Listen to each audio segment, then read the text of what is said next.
Okay, today I'm going to be doing a quick video on how to do a basic oil change on a 2002 Lexus IS300, and this is a manual transmission one.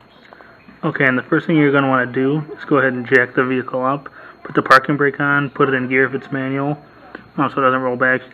I like to jack up by the tow hooks. There's one here on the passenger side and another one over on the driver's side. I'm going to be jacking up by the driver's side one. That gives me more room to get the oil pan under and everything, because the drain plug is on the left hand side and the passenger side.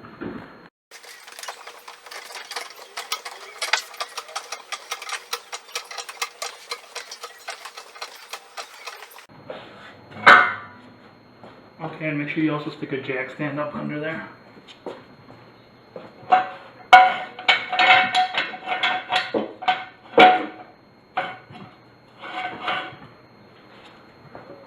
I just put it up on the pinch weld there.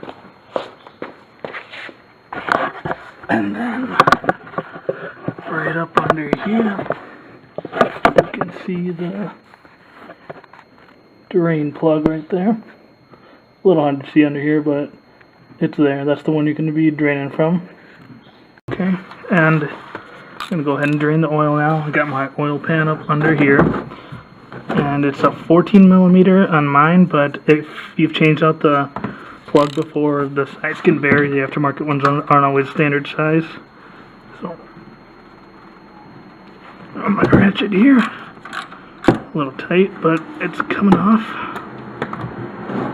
And then I like to catch or hold on to the drain plug so it doesn't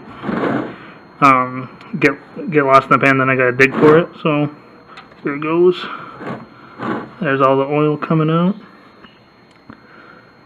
And I got my drain plug here, and make sure you don't lose the little gasket that's on there, or washer, whatever you want to call it. It just helps seal it up a little bit. If it's old and like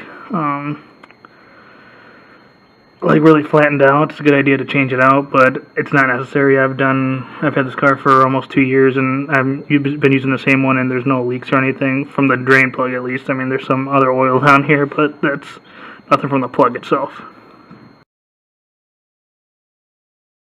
Now that's down to a very, very slow drip. I'm just going to go ahead and replace the drain plug here.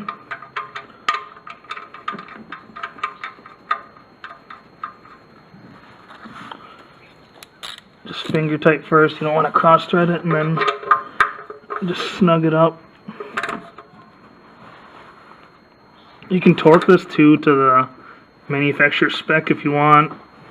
I don't. I just kind of go a little more than hand tight, or a little more than snug, and it works fine for me.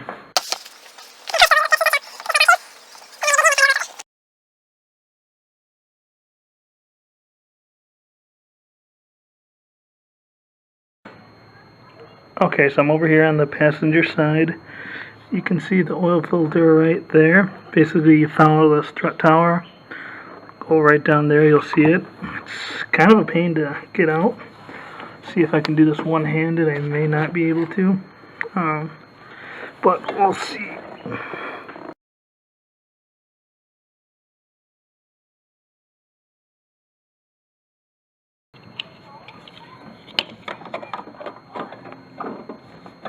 Alright, so I'm using an oil filter wrench here to turn it.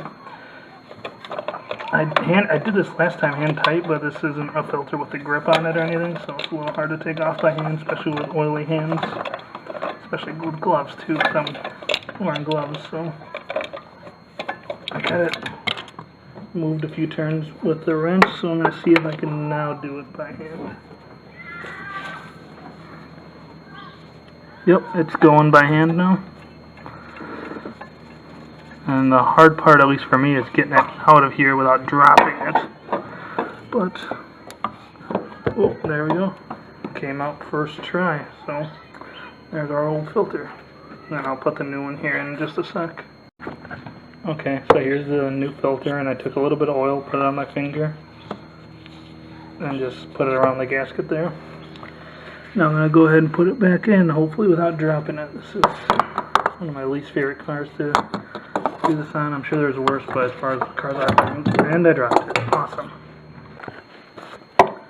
Alright, picked it up. Let's try it again. They got some crap on it, so I did clean it off.